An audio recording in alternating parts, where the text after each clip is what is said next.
اس کے گود میں جو بچہ ہے یہ تیرا ہے۔ کہا تم کو کیسے پتا؟ کہا وہ خود کہہ رہی ہے کہ یہ تمہارا بچہ ہے۔ کہنے لگتے ہیں اچھا ایسی بات ہے، رکو تھوڑی دیر کے لیے۔ جریج جاتے ہیں، وضو کرتے ہیں، 2 رکعت نماز پڑھتے ہیں، اور آنے کے بعد اس بچے کے پیٹ پر کچوکا مارتے ہیں، انگلی مارتے ہیں، اور پوچھتے ہیں کہ تیرا باپ کون ہے؟ تیرا باپ کون ہے؟ تو وہ کہنے لگ بچہ جو کہ بچپن میں ہے، ابھی دودھ پیتا بچہ ہے، وہ کہنے لگتا ہے کہ میرا باپ فلاں چرواہا ہے، فلاں بکریاں چرانے والا ہے۔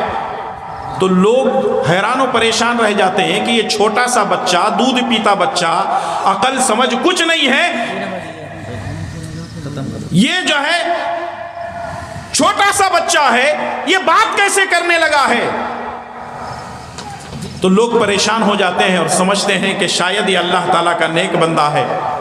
پھر اس کے بعد لوگ کہنے لگتے ہیں تم کہو تو ہم سونے اور چاندی سے جو ہے تمہارے گھر کو، تمہارے عبادت خانے کو بنا دیں۔ جریج کہنے لگتے ہیں کہ نہیں، مجھے مٹی کا ہی گھر بنا دو، میرے لیے کافی ہے۔ یہ ماں باپ کی نافرمانی کا، ماں باپ کی اطاعت نہ کرنے کا نتیجہ ہے۔ لیکن اخیر میں ایک روایت رہتی ہے، مختصر میں آپ کو بیان کرتے ہوئے اپنی بات کو ختم کر دیتا ہوں، وہ یہ ہے، یہ بھی صحیح مسلم کی روایت ہے۔ ایک شخص گزرے ہیں جن کو اویس قرنی کہا جاتا ہے، حالانکہ نبی صلی اللہ علیہ وسلم کے زمانے میں زندہ تھے۔ ماں کی خدمت ایسی انہوں نے کی کہ ان کو موقع ہی نہیں ملا کہ نبی سے آ کر کے ملاقات کر سکیں، لیکن یہ تابعی، ان کو اہل علم نے کہا ہے یہ مستجاب الدعوات تھے، یعنی جو بھی دعا کرتے اللہ تبارک و تعالیٰ ان کی قبول کرتا۔ حضرت عمر بن خطاب رضی اللہ تعالیٰ عنہ جب امیر المومنین بنے، یمن سے کوئی بھی قافلہ آتا تو لوگوں سے پوچھتے تمہارے اندر کوئی اویس قرنی ہے؟ ایک مرتبہ اویس قرنی سے ملاقات ہو گئی، بولے یمن سے آئے ہو؟ ہاں۔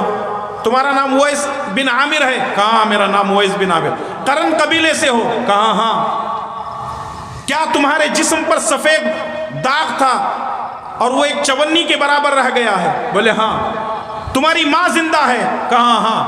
تو حضرت عمر بن خطاب رضی اللہ تعالیٰ عنہ کہنے لگتے ہیں کہ میرے لیے مغفرت کی دعا کر دو، کیونکہ میں نے نبی کریم صلی اللہ علیہ وسلم سے سنا ہے کہ جو تم دعا کرتے ہو اللہ تبارک و تعالیٰ قبول کرتا ہے، لیکن اللہ تبارک و تعالیٰ ان کی دعا کو جو قبول کرتا ہے، مستجاب الدعوات وہ کیسے بن گئے؟ اللہ تبارک و تعالیٰ ان کی کیسے دعا قبول کرتا ہے؟ کیونکہ انہوں نے اپنی ماں کی اتنی خدمت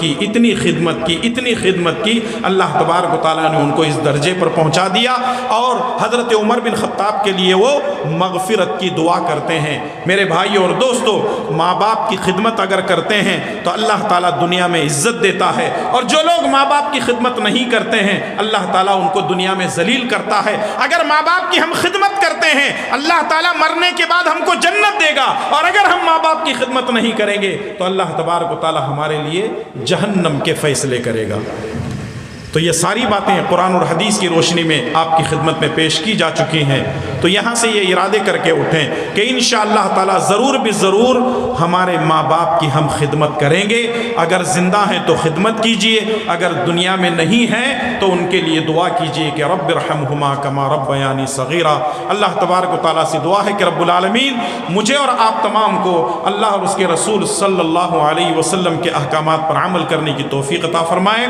رب العالمین مجھے اور آپ تمام کو اپنے والدین کی خدمت کرنے کی توفیق عطا فرمائے۔ اے اللہ جن کے والدین زندہ ہیں انہیں اپنے والدین کی خدمت کرنے کی توفیق عطا فرما۔ اے اللہ ہم میں سے جن کے والدین اس دنیا سے جا چکے ہیں اے اللہ تعالی ہمارے ماں باپ کی قبروں کو نور سے بھر دے، کروٹ کروٹ جنت نصیب فرما۔ اے اللہ تعالی ہم میں جو بیمار ہیں ان کو شفاء کاملہ عاجلہ عطا فرما، جو پریشان حال ہیں ان کی پریشانیوں کو دور فرما۔ اے اللہ جن لوگوں نے یہ مجلس سجائی ہے، جن لوگوں لوگوں نے اپنا روپیہ پیسہ وقت سب کچھ محنت کر کے علماء کرام کو بلا کر کے یہاں اللہ اور اس کے رسول کی باتوں کو پیش کر رہے ہیں، اے اللہ تبارک و تعالیٰ ان تمام لوگوں کو دنیا اور آخرت کی بھلائیاں نصیب فرما، ان کو صحت و تندرستی عطا فرما، ان کی جائز خواہشات کو پورا فرما، اے اللہ اس ادارے کو دین دوگنی رات چگنی ترقی عطا فرما، جب تک ہمیں زندہ رکھ اسلام پر زندہ رکھ اور خاتمہ بالخیر فرما، آمین یا رب العالمین۔ ربنا تقبل منا انک انت السمیع العلیم، وآخر دعوانا ان الحمد للہ رب العالمین، والسلام علیکم ورحمۃ اللہ وبرکاتہ۔